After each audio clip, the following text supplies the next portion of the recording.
I was reborn. When I opened my eyes, it wasn't the hospital's pale white ceiling I saw, but the expensive crystal chandelier in the bedroom Julian and I shared. The air held a faint scent of gardenias. It was my favorite smell. I shot upright, my heart pounding wildly. Hadn't I already died? On that cold, rainy day, struck by a sudden heart attack, I had died alone on the way to the hospital. Before I died, my heart was full of resentment and unwillingness toward Julian. We had been married 3 years, respectful as ice. He was a man of few words, like an iceberg that would never thaw. He never spoke much, never took initiative, and none of the usual intimacies of a married couple existed between us. I thought he didn't love me. Our marriage was nothing more than an exchange of interests between two families. But when my soul left my body and I watched him hold my cooling corpse, those eyes that had always been as calm as a deep well, for the first time, revealed a world-shattering despair. He cried. He cried like a child abandoned by the whole world. It turned out he loved me. In a way I had never understood before, clumsy and profound, he loved me. Click. The door opened. Julian was back.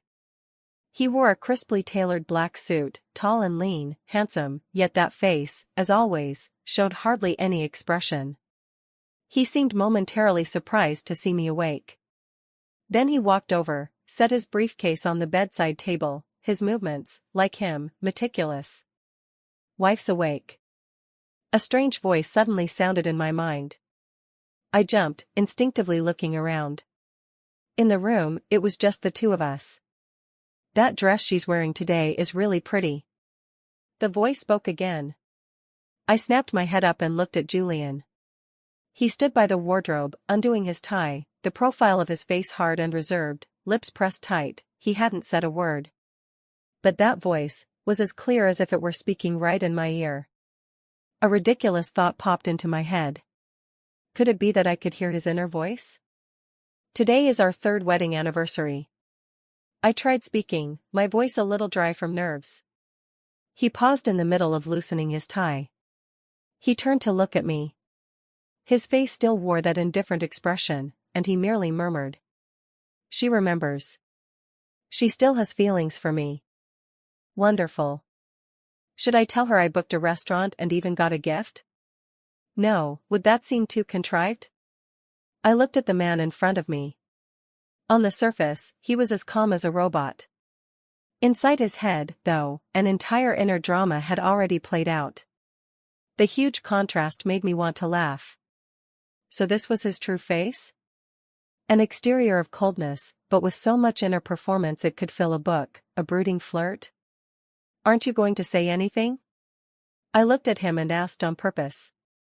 His thin lips pressed tight as he silently stared at me. "Say what?" "Say I love you?" Too sudden, it would scare her. "Say happy anniversary?" Too ordinary, not sincere enough.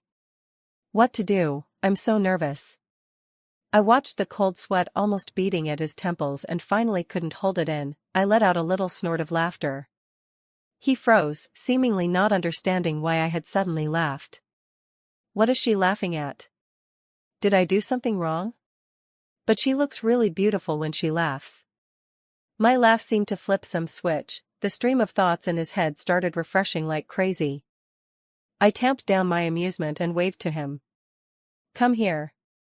He hesitated for a moment, then strode over to the bedside. This was the first time I felt so confident in front of him. "Julian," I looked up at him and said, "for our wedding anniversary, isn't there supposed to be some kind of gesture?" He froze. "Expressing? Do you mean a kiss? Can I? Will she push me away?" I watched a flicker of longing, then a flash of timidity cross his deep eyes. My heart inexplicably softened. What a fool. In my last life, how much did I miss his careful, tentative love for me? I took a deep breath and leaned in, deliberately brushing his cool, thin lips with mine. Like a dragonfly skimming water, a brief touch and then release. The whole world fell silent. Julian was completely petrified. And in my head, only one thunderous thought remained. Oh my God, my wife kissed me. Julian had frozen. He stood there rigid, his eyes wide like a wooden puppet struck by an acupressure point. If I couldn't still hear the voice in his head, I'd have thought his soul had left his body. It's soft. Fragrant. Sweet. My wife's lips are sweet. I want to kiss her again. I looked at his solemn face and listened to the rubbish in his head, my cheeks involuntarily flushing. What on earth is this guy even thinking about? Ahem. I cleared my throat, trying to break the strange silence. I'm hungry. Let's go downstairs and eat. After saying that, I threw back the covers and bolted into the bathroom like I was fleeing. Behind me, Julian still stood there like a pillar. She's shy.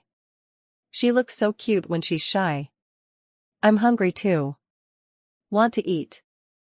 I didn't hear the rest of his thoughts because I had already closed the bathroom door. I leaned against the door, my heart still pounding. In the mirror, my face was as red as a ripe apple. Reborn into another life, and with the extra golden ability to hear his thoughts, this feeling was really something else. Dinner had been prepared by the housekeeper. It was plentiful. Julian sat opposite me, eating with elegant, refined movements, not making a single sound. If the young women in our company who worship him like a god could see him like this, they'd probably scream. But to my ears, the voice in his head was far more interesting than the way he ate. This sweet and sour fish is what my wife likes. The housekeeper did well today. I'll serve my wife a piece. His hand picked up the communal chopsticks and reached toward the dish of fish. The chopsticks froze in midair. No, she seems to dislike others serving her. If she doesn't eat, I'll be very hurt. His hand silently withdrew again. Watching his inner struggle, I felt both annoyed and amused. How could this man be so awkward about something like this? So I simply served myself a large piece of fish and put it into my bowl, deliberately saying, "Housekeeper, the fish you made today is truly delicious." Julian's eyes lit up in an instant. She likes it. I knew she'd like it. Tell the housekeeper to make it again tomorrow. No, make it every day. Wait, eating it every day would get boring. I quietly ate the fish, listening to the inner drama he could spin into a whole novel over a single fish, and felt like I had eaten an extra bowl of rice. You should eat too. I looked at his barely touched bowl and utensils and reminded him. My wife cares about me. She finally cares about me. I'm so happy. He gave a small and then quietly picked up a forkful of greens into his bowl. These greens are so bitter. For my wife, I endure them. Me. I only just remembered, Julian is picky, the thing he hates most is vegetables.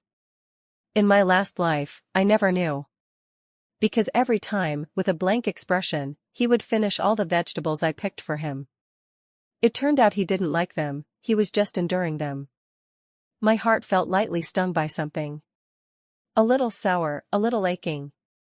I put down my chopsticks and looked at him. Let's go on a date tomorrow. Julian's chopsticks clattered onto the table.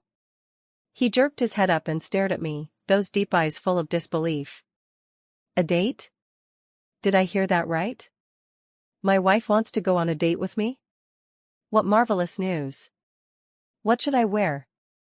How about that new French restaurant in the west of the city? Will she like the necklace I got her? Watching the inner world inside him erupt in an instant, the curve of my mouth rose higher and higher. It's settled then. 10 tomorrow morning, wait for me at the door. With that, I stood up and returned to my room in a cheerful mood.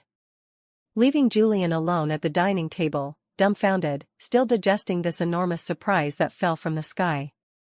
Reborn, I refused to repeat the past. Julian, since you don't know how to love me, this time I'll take the lead and come to you. The next morning I deliberately got up early. Opening the wardrobe, I found myself at a loss. In my previous life my dressing style leaned toward mature and steady, the colors were mostly black, white, and gray. I thought a man like Julian would prefer a wife who was dignified and proper. Now that I think about it, I was completely wrong. As I rifled through my clothes, I pricked up my ears, listening to the sounds downstairs. Julian was up even earlier than I was. I heard him pacing back and forth in the living room below. "It's 9 o'clock, why hasn't she come down yet? Did I say something wrong last night and she doesn't want to go out with me? Maybe this outfit, this one makes her look younger. No, this is too casual. Will she think I don't take her seriously?" I listened as he agonized over what to wear, nearly driving himself crazy, and couldn't help laughing. In the end, I chose a white dress. The cut was simple, but it brought out my complexion. I put on light makeup, loosely pinned up my long hair, leaving a few wisps free to look playful and gentle. When I came downstairs, Julian was standing at the door like a statue waiting for his wife. He wore a well-tailored casual suit and his hair was carefully styled. He looked a few degrees fresher and handsomer than he usually did at the office. When he saw me, his eyes went straight to me in an instant. "Beautiful. My wife looks so beautiful today. Like a fairy. I want to kiss her. But I don't dare, I'm afraid she'll think I'm being frivolous." On the surface he still wore that stern, upright look, but the roots of his ears had quietly reddened.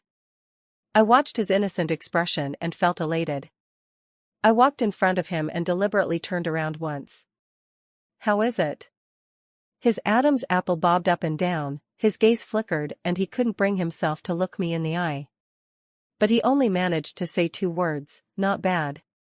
Not just not bad. "It's so beautiful it's killing me." Oh my God, did she just smile at me? My heart is racing. I suppressed a laugh, stepped closer, and deliberately looped my arm through his. His body went rigid in an instant, like a stone. She linked arms with me. What should I do? Should I link arms with her too? No, that would be far too unladylike. I felt as if what I was holding onto wasn't someone's arm but a red-hot iron bar. "Let's go, Mr. Julian." I pulled him toward the exit. "If we don't leave now, we'll miss the movie." All the way, Julian kept the same matching arm, matching leg pose, rigidly being dragged along by me. The stream of commentary in his head didn't stop from beginning to end. We went to see a romance film. The cinema was very dim. Around us were couples whispering and cozying up to each other. Julian sat beside me, his back perfectly straight, his gaze fixed unwaveringly on the big screen. The couple in front have been making out forever. Shameless. But I'm a little jealous. I want to hold my wife's hand too. Her hand is just sitting there, I just have to reach out. No, what if she pulls away? I'm so conflicted. Listening to his thoughts, I felt like I was about to die of anxiety for him. How could this man be so cowardly? I squared my shoulders, reached out proactively, and took the large hand resting on his knee. His hand was hot, the palm sweaty. The moment I grasped it, he jolted as if electrocuted. He probably didn't know what part of the movie they were at. Because his mind held only one sentence, looping like crazy. She held my hand, she held my hand, she held my hand, she held my hand, she held my hand. I listened and felt like I was hearing a tape recorder on repeat. By the time the movie ended I couldn't remember any of the plot. I was too busy listening to him mutter. After the movie, we went to eat. It was the French restaurant that belonged to his beloved Nora. The atmosphere was wonderful, and it was expensive. During the meal, he finally returned to something like normal. "Where should we go this afternoon?" he asked, his voice as calm as ever. "Take her shopping this afternoon. Women all like shopping. Buy that mall and give it to her? No, that'd be tacky. The mindset of the rich is just so plain and unadorned. This afternoon, I want to go somewhere," I said. "Where?" "Our university." Julian froze. We were university alumni, this was something I only learned after we married. In my previous life, we had never returned to our alma mater together. He looked at me, his expression a little complicated. She wants to return to her alma mater? Has she remembered that person? That person? My heart skipped a beat. Who? That person Julian mentioned was my senior, the one I had once openly pursued, Lucas. It was a chapter of my past that now, when I think of it, fills me with a certain shame. Lucas was a campus legend, student council president, handsome and suave. As for his courting of me, a young underclassman, he neither refused nor accepted. He just kept me dangling. In my previous life, after Julian and I married, Lucas still sought me out. He said he had always had feelings for me, he was just young and reckless back then. I believed him. I even had a huge fight with Julian over it and even brought up divorce.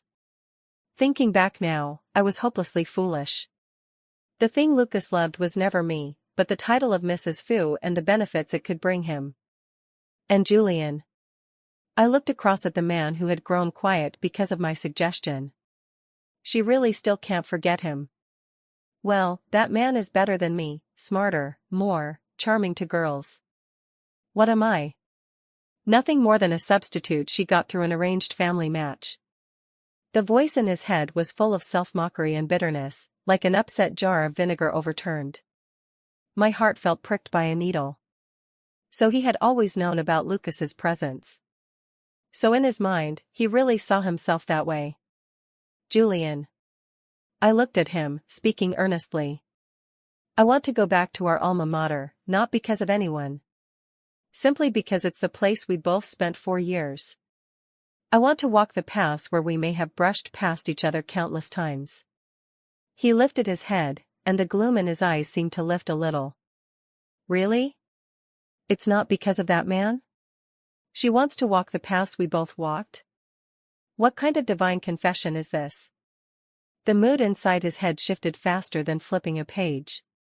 One moment it was a torrential downpour of sourness. The next it was clear skies for miles. I watched him like that, feeling both pained and amused.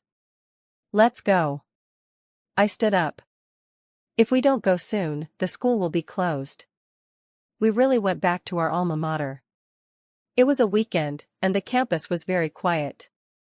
We walked along the tree-lined path, sunlight filtering through the leaves and scattering dappled patterns on the ground. I used to love coming here to read, I said, pointing to a nearby bench. I knew you always sat in that spot, you could sit there an entire afternoon. I would sit under the tree behind you and watch you. I was stunned. I turned to look at him. His gaze flickered, pretending to study the scenery. So, in the past I didn't know about, he had been that close to me. My heart felt as if it were being slowly soaked in warm water, warm and soft. We kept walking and reached the library. During my 4 years at university, I spent half of my time here, I said. Me too. You were always in that window seat on the 3rd floor. To be closer to you, I would every day try to grab the seat next to you. Unfortunately, I never succeeded even once. The librarian even warned me several times, saying I was reserving a seat but not sitting in it. I listened, my nose growing a little sour. That fool. How many foolish things has he done for me that I didn't know about? We wandered for a long time, almost covering the entire campus. The setting sun bathed the whole campus in a tender golden hue. We walked to the edge of the sports field. On the stands, a few students sat here and there. Julian, I stopped and turned to look at him. Did you ever date in college? No. I was too busy looking at you to have time for that. That answer was exactly what I expected. I didn't either, I said. He looked at me, seeming a little surprised. That Lucas. He couldn't help it, he mentioned the name. I did chase him, it's true. I looked at him and said calmly, but we never were together. And besides, I don't feel anything for him anymore. Really? Really? She really doesn't like that man anymore? Then, do I have a chance? Really? I looked into his eyes and said with absolute clarity, Julian, right now, I only want to settle down and live a good life with the silly, awkward man by my side. His pupils contracted sharply. He seemed frozen in place.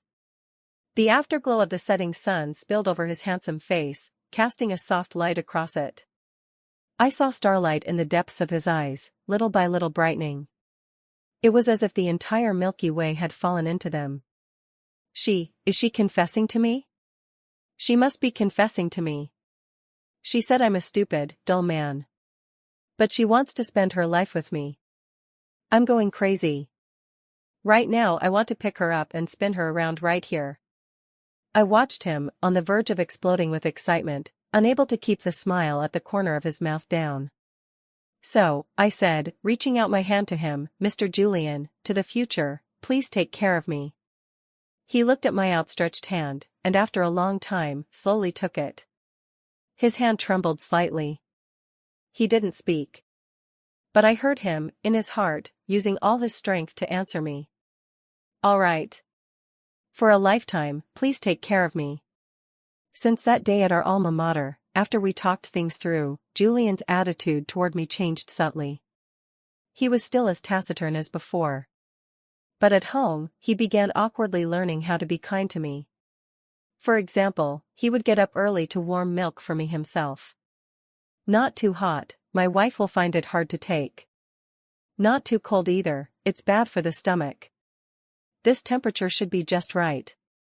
Then he would watch me nervously finish the milk like a schoolboy waiting for his teacher to check his homework. The moment I praised it, delicious, he could set off fireworks in his heart for the whole day. For example, he began to remember my preferences. I casually mentioned wanting the osmanthus cakes from that old shop in the south of the city. The next day, those osmanthus cakes appeared on our dining table. I knew the south side was a 2-hour drive round trip from our home. And he, to buy me a pastry, had gotten up at 5 in the morning. As long as my wife likes it, no run is too far. The way she eats is so cute, like a little hamster. I want to pinch her cheeks. I felt all of this from him, meticulous, clumsy affection, and my heart seemed to be filled with honey. To live again and be loved by him like this is truly wonderful. But calm days are always short-lived.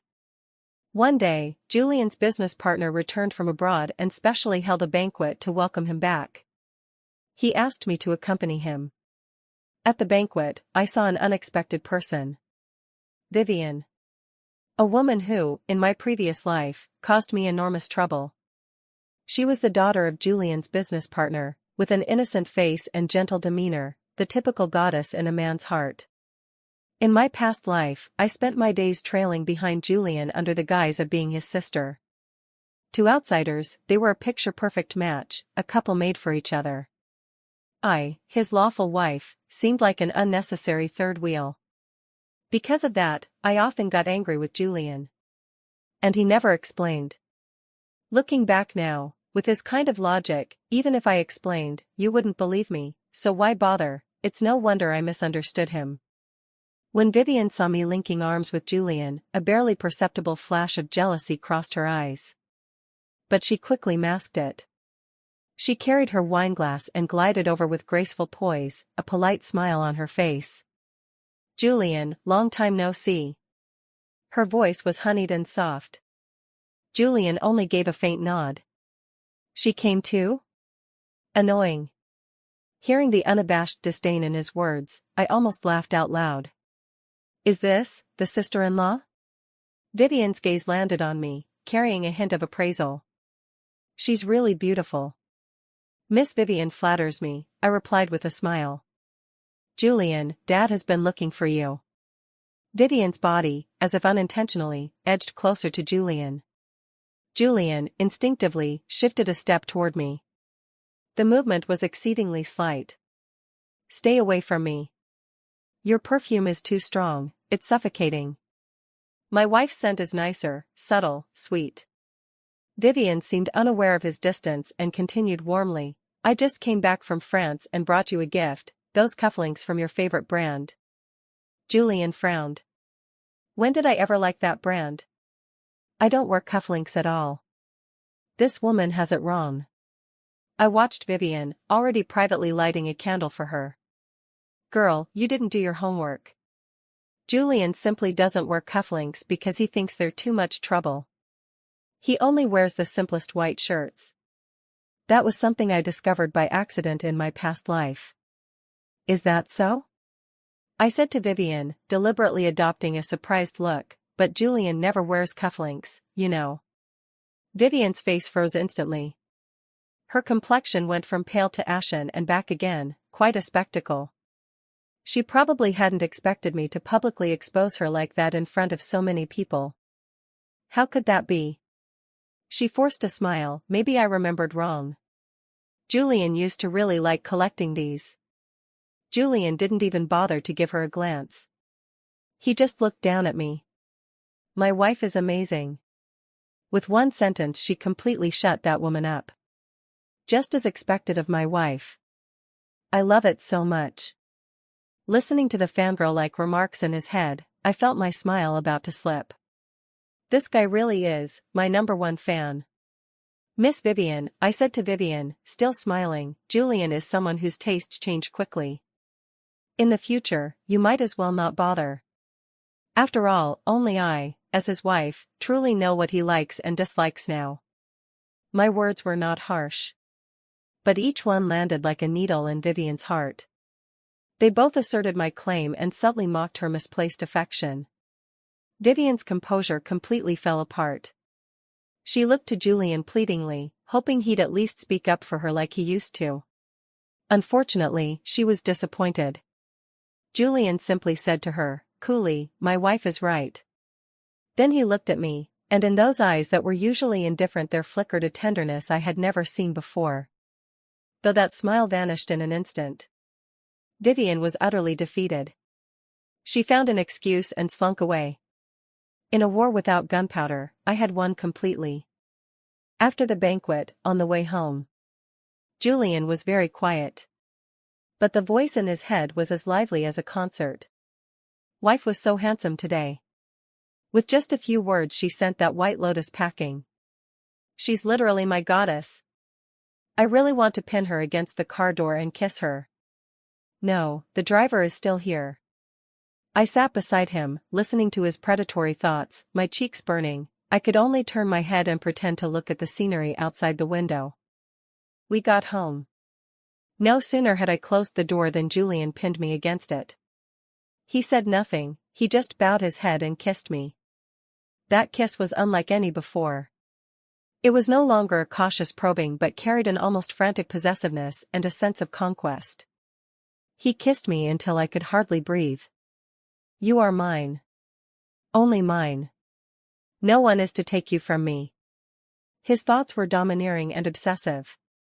I could feel that Vivian's appearance had set him off. He was afraid. Afraid I might leave him for someone else. I reached up, wrapped my arms around his neck, and clumsily returned his kiss. I wanted to tell him with my actions that I wouldn't go. In this life I would go nowhere.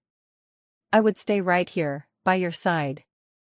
Although I won Vivian's war, the matter still left a small after-effect in our life. Julian was suddenly overwhelmed by a sense of crisis. He became clingier than before. Although outwardly he still wore that cold, aloof expression, as long as I was at home, his gaze hardly ever left me. I watched TV, and he sat beside me pretending to look over some documents. This show isn't good. My wife's profile is far more beautiful than anything on TV. I put on a face mask, and he brought me tea and water. What scent is this mask? It smells like something delicious. I wonder if kissing it would be poisonous.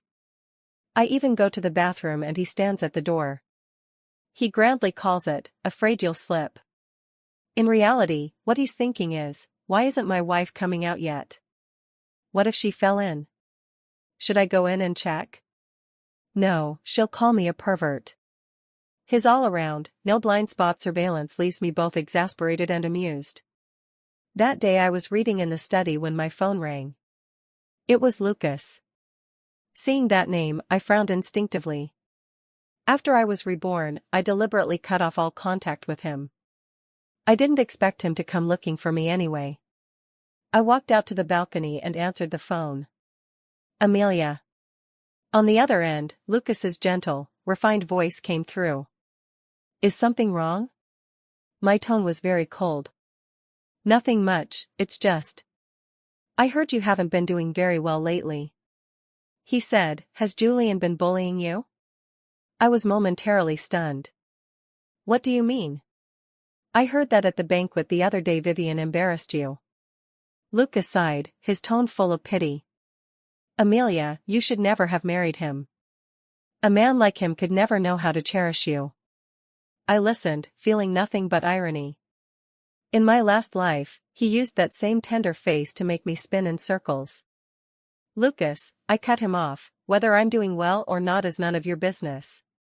Julian is my husband, and I know exactly how he treats me. Don't call me again." I hung up as soon as I finished speaking. Then I blocked and deleted him in one smooth motion.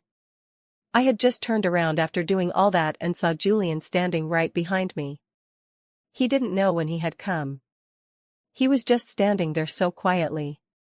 His face showed little expression. But his inner thoughts betrayed him. Lucas. He still went to see her after all. She answered, and she talked to him for so long. Could it be that she can't let go of her past feelings for him? My heart hurts so much. I looked at him, feeling like acid rain was about to start pouring down on his head. "You heard all that?" I asked. He didn't speak, just nodded. The light in his eyes dimmed as if covered with a layer of dust. I sighed. Standing on tiptoe, I kissed his lips first. I blocked and deleted her. "What are you still being jealous about?" He froze. She blocked and deleted her? For me? She even kissed me? Was she trying to comfort me? "Julian," I said, looking at him seriously, "I'll say it one last time. Amelia, in this life, the next life, and the life after that, will only ever love you. Before, I was foolish, my eyes were blind. From now on, they won't be." My words were like a beam of light that instantly illuminated his entire bleak world. The dimness in his eyes was chased away little by little. In its place surged an overwhelming joy. He suddenly swept me up and held me horizontally in his arms. "What are you doing?" I was startled. "Back to the room." He was concise. His voice, however, betrayed a faint, barely noticeable tremor from excitement. "My wife confessed to me. She only likes me. I must immediately have her bear my exclusive seal. From the inside out, she must become mine." Listening to his domineering CEO-style inner monologue, my cheeks flushed so red I could have bled. This man, really, hopeless. To completely dispel Julian's insecurities, I decided to take him back to my parents' house. My parents had never really liked Julian. They thought he was too cold and too reserved, afraid that if I married him I would be wronged. In my previous life, every time I went home I would complain to them about Julian's faults. Over time, their impression of him grew worse. This time, I had to reverse that situation. On the weekend I called my mother in advance. When she heard I was bringing Julian, she was quiet on the other end of the line for a long time. In the end she only said, "If you're coming back, then come back." I knew they still had reservations in their hearts. On the way to my parents' house, Julian seemed even more nervous than I was. He changed outfits 3 times before finally deciding. He was carrying several large and small gift bags. "My father-in-law likes drinking tea, this tea set should be all right, right? My mother-in-law seems to like silk scarves, will she like this one? Might they still not like me? What if they want my wife to divorce me? No way, I would never divorce her, even if it kills me." Listening to his inner monologue, as tense as a wartime mobilization, I couldn't help but take his icy hand. "Don't be nervous, I'm here." He glanced at me, nodded, but his whole body remained tightly wound. At my parents' house, they really didn't give Julian a warm reception. My father sat on the sofa, staring at the newspaper without lifting an eyelid. My mother had taken the gift, but her face showed no smile. "Have a seat," my mother said lightly. The atmosphere turned awkward. Julian, like a schoolboy caught misbehaving, sat up straight on the couch and didn't dare move. What should I do? My future in-laws really seemed to dislike me. Should I say something? What should I say? Wish them good health? That's too cliché. Compliment their tasteful decor? Too fake.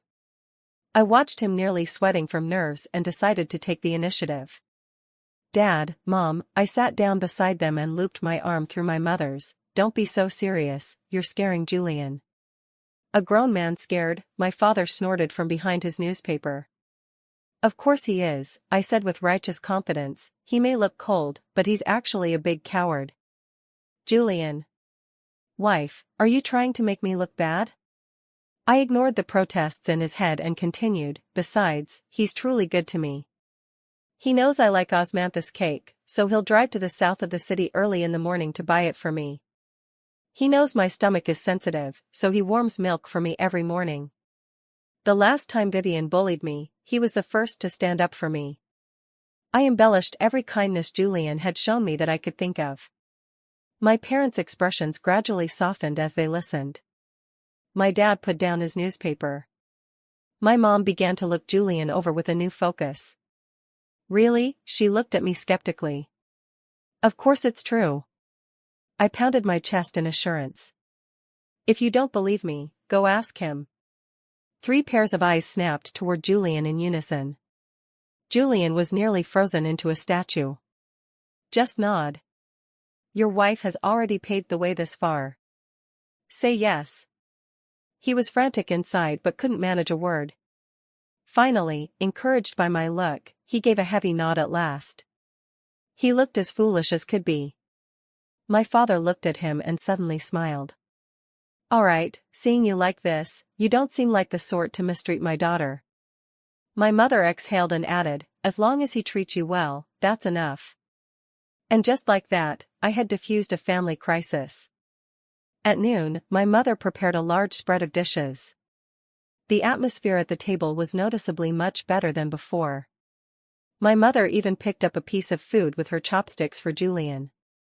Julian, flattered and almost about to drop his bowl. My mother-in-law just served me. Does this mean she's accepted me? I'm so moved. Even if this dish is poisoned, I'll still eat it. I watched his pathetic expression and quietly kicked him under the table. Since we returned from my parents' house, Julian has been in a great mood. He was visibly much more relaxed than before. Our relationship also entered an unprecedentedly sweet phase. He would start sneaking a kiss from me before leaving for work. He would tuck a blanket over me when I napped. He would remember all my little likes and quirky habits. Still, he wasn't much for saying sweet things. But all his love was hidden in those silent actions and in the ceaseless inner commentary that played in his head. I thought we would stay like that, happy forever. Until Damien appeared. Damien was Julian's half-brother. A bastard who had lived his whole life in Julian's shadow. He had always regarded Julian as a thorn in his side. In my previous life, he colluded with outsiders and looted the Fu family's company, ultimately leaving Julian utterly ruined. And it was during that period that my own heart attack was triggered by excessive worry. You could say Damien was the instigator of the tragedy in our past life. Reborn, I would never allow history to repeat itself. Damien's arrival was sudden. It happened at a Fu family banquet. He was personally escorted in by Patriarch Edward, the elder Mr. Fu, Julian's father. From today on, Damien will be the second young master of the Fu family, Edward announced in front of everyone. A single stone stirred 1,000 waves. All eyes fell on Julian. I could feel the man beside me grow cold in an instant. He still came. This family could never truly accept my mother. I took his hand at my side, already clenched into a fist. He turned to look at me, his gaze full of suppressed pain. Damien resembled Julian in some ways. But his demeanor was more effeminate and ruthless. He came up to us, a fake smile on his face.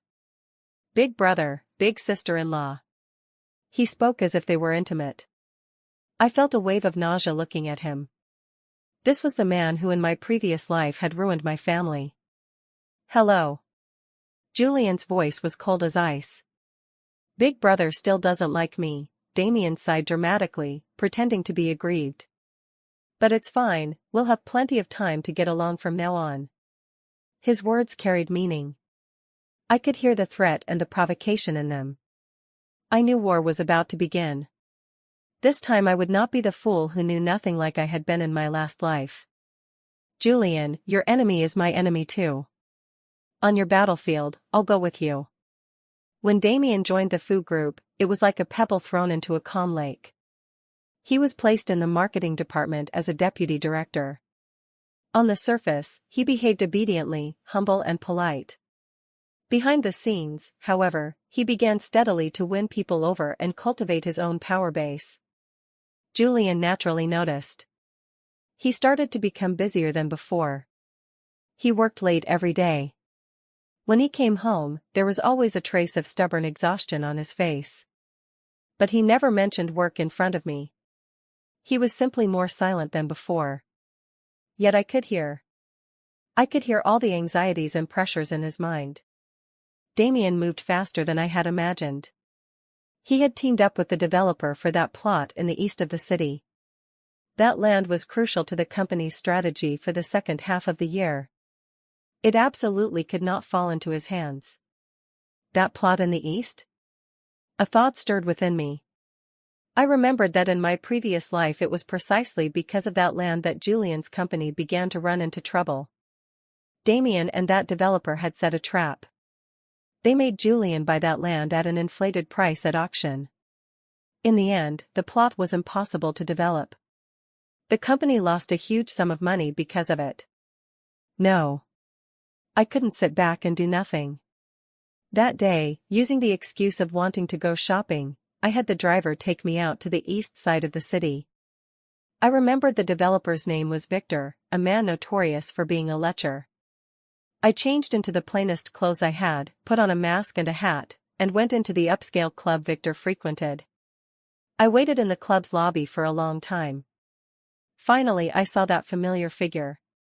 Victor's belly was big and his face slick with oil.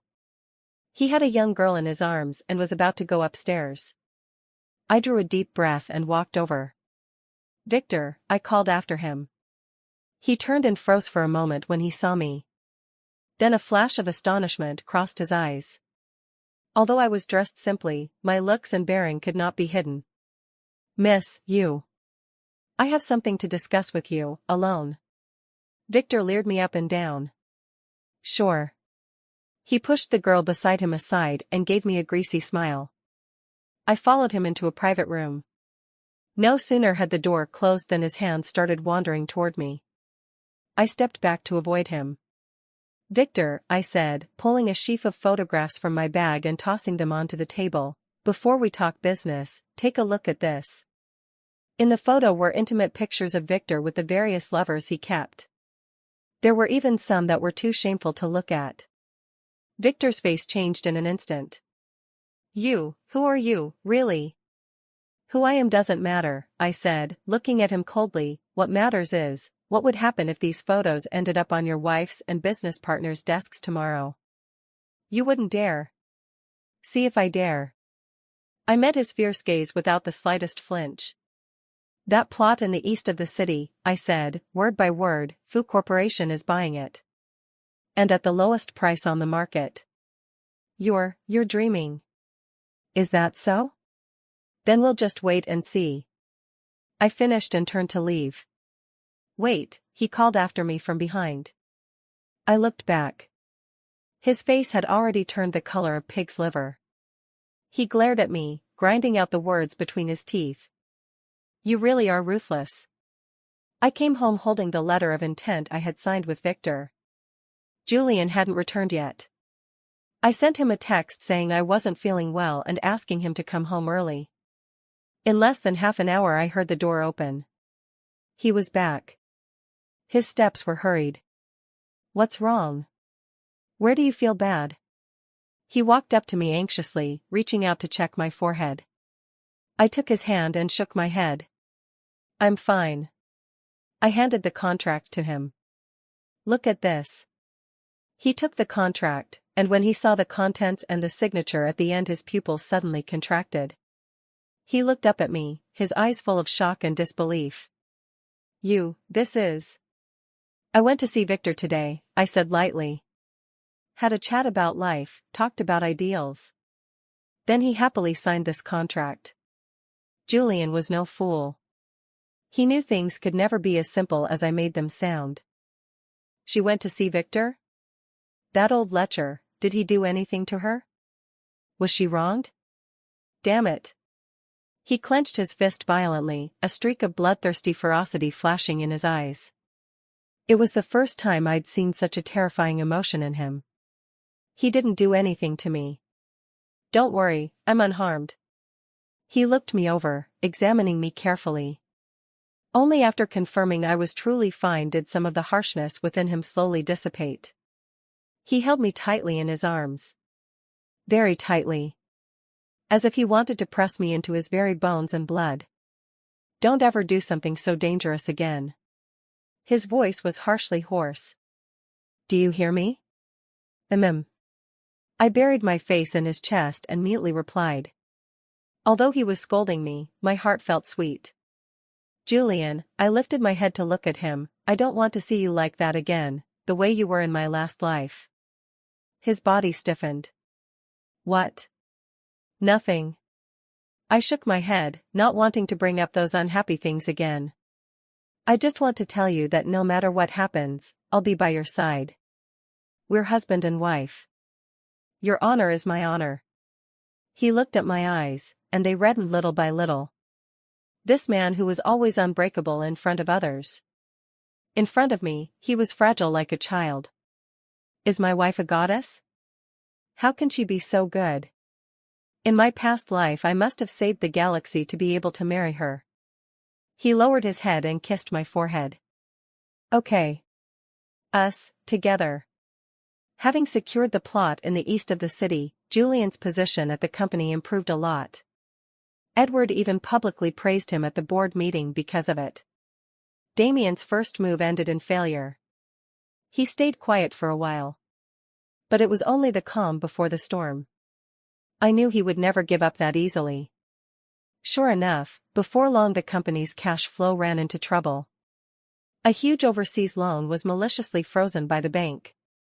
The company's normal operations were severely affected. Julian began to rush about like a man with no feet on the ground. I watched his face grow thinner day by day, the bluish circles under his eyes deepen, and my heart ached. I knew Damien must be behind this again. In the previous life, it was this very loan that became the last straw that broke the Fu Corporation. At that time, Julian begged everyone for help and suffered scorn. In the end he even had to turn to Vivian's father. The price was a commercial marriage with the Bai family. That meant divorcing me. He refused. Then the company went bankrupt. This time, I absolutely cannot let him go that far again. I began secretly studying the company's financial statements.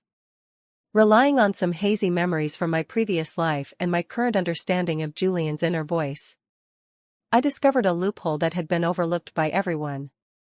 A flaw big enough to be fatal.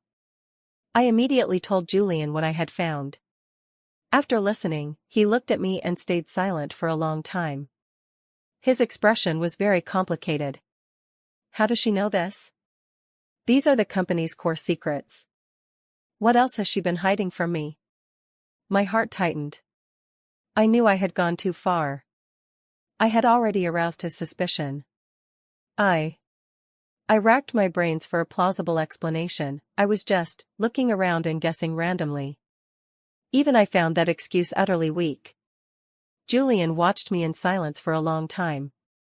Just when I thought he was going to press further, he only sighed. He reached out and ruffled my hair. All right, I get it. No matter who she is.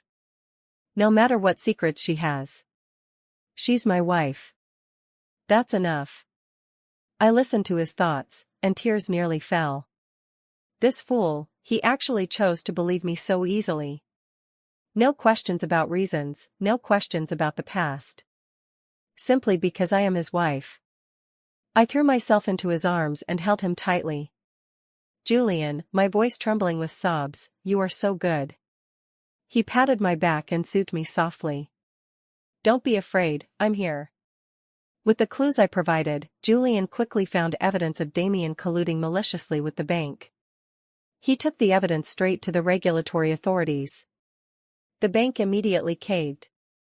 Not only did they unfreeze the loan, they even sent a senior executive in person to apologize. The company's cash crisis was resolved. Damien this time tried to steal a march and ended up worse off. His reputation in the company plummeted. Edward was utterly disappointed in him. A crisis that could have toppled the entire Fu family was defused by our joint efforts. The company was back on track. Julian could finally breathe again. To celebrate, he chartered a yacht, saying he wanted to take me out to sea. Sea breeze, sunshine, sandy beach. Everything was as beautiful as a dream.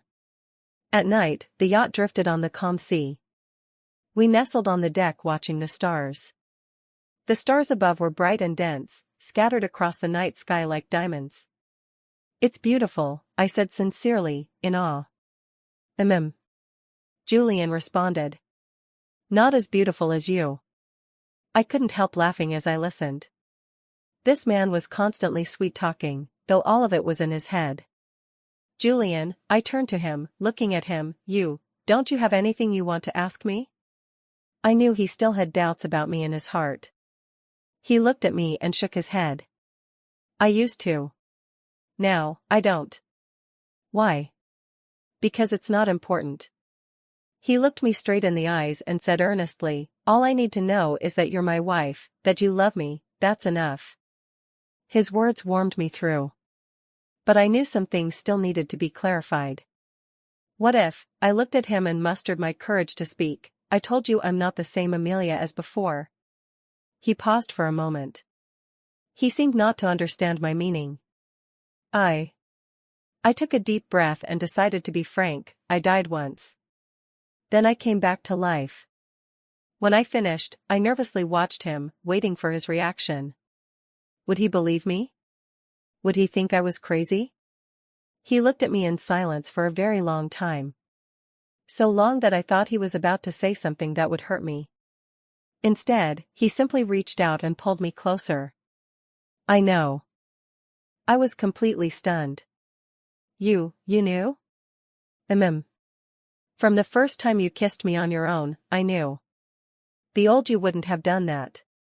And, he paused, looking at me with eyes full of pity and lingering fear, "someone as timid about pain as you could never have had a heart attack." Tears instantly welled up and poured out of me. So he knew everything. He hadn't been without suspicion. He simply chose not to ask, not to dwell on it. He quietly guarded me, this mysterious wife who had appeared from nowhere. "I'm sorry." I clung to him, sobbing uncontrollably. "I'm sorry, last life, it's all my fault. I misunderstood you and hurt you." "No," he whispered as he wiped away my tears with a kiss, "it's my fault. I'm the one at fault. I'm too clumsy, I didn't know how to love you." "It's okay," he said, smiling at me, "God has given me another chance. This time I won't let you go." After I confessed the secret of my rebirth, the last trace of distance between Julian and me vanished. We became true soulmates in every sense. Damien completely lost his footing at the company. In the end, Edward drove him out of the Fu family and sent him abroad, forbidding him ever to return. Vivian was also affected because her father's company had its cooperation with the Fu family broken off. I heard she was being pushed into an arranged marriage, to an older man she didn't like. Everyone who'd ever hurt us got their comeuppance. And at last we welcomed the quiet life that belonged to us. Julian still wasn't one for many words. But he showed all his love through actions. He'd make me brown sugar water when I had my period. He'd refuse to leave my side when I was sick. He'd clumsily soothe me when I lost my temper. Of course, his specialty was silently firing off comments in his head. "Wife's angry again today. What do I do? Did I say the wrong thing again? Will buying a bag make her feel better? No, that's too tacky. Better buy an island." Every time I listened to those absurdly extravagant inner monologues of his, I felt equal parts annoyed and amused. But I was also very happy. Because I knew no one in this world would ever love me more than he did. A year later I became pregnant. When I showed him the pregnancy test with the 2 lines, this man who usually remained unflappable even in the face of disaster finally wore a stunned, goofy expression for the first time. He just stared at the test, motionless, for a full 5 minutes. Then his mind belatedly erupted into fireworks. I'm going to be a father. This can't be happening, am I dreaming? I have a baby as cute as my wife. Is it a boy or a girl? A girl would be like a little padded jacket keeping my wife close. A boy would be like I could protect my wife and our daughter. Aw, I'm so happy. He was so excited he spun around on the spot several times. Then he came over cautiously, crouched down, and pressed his ear to my still flat belly. Baby, I'm your dad. It was the first time he'd taken the initiative to say so much. Though not to me. Still, watching him with that gentle, expectant, silly dad look, I felt like the happiest woman in the world. After 10 months I gave birth to an adorable daughter. Named Nora. Nora's arrival made our home more complete and lively. Julian had completely transformed from an icy-faced CEO into a devoted daddy. The first thing he did every day when he came home from work was pick up our daughter. He changed diapers, fed her, and soothed her to sleep with his own hands, taking genuine delight in it. He was even more practiced at it than I was as her mother. Nora was clingy to him too. The moment he held her she would stop crying. Watching the warm little moments between father and daughter, I couldn't help but smile. My mind-reading ability was still with me. It was like a sweet background soundtrack to our life, letting me feel Julian's overflowing love for me at every moment. That day was our 5th wedding anniversary. After putting Nora to sleep in the evening, Julian wrapped his arms around me from behind. Wife. I love you. He finally spoke those words out loud. Though his voice still sounded a bit awkward. But I knew how much courage it had taken him. I said it. I finally said it. Will she be moved? Will she think I'm being too cheesy? I turned and looked at him, smiling. Julian, I stood on tiptoe and kissed his lips. I love you too. Outside, the moonlight was gentle. Inside, love clung between us. Reborn into this life and given such a man, nothing more was needed.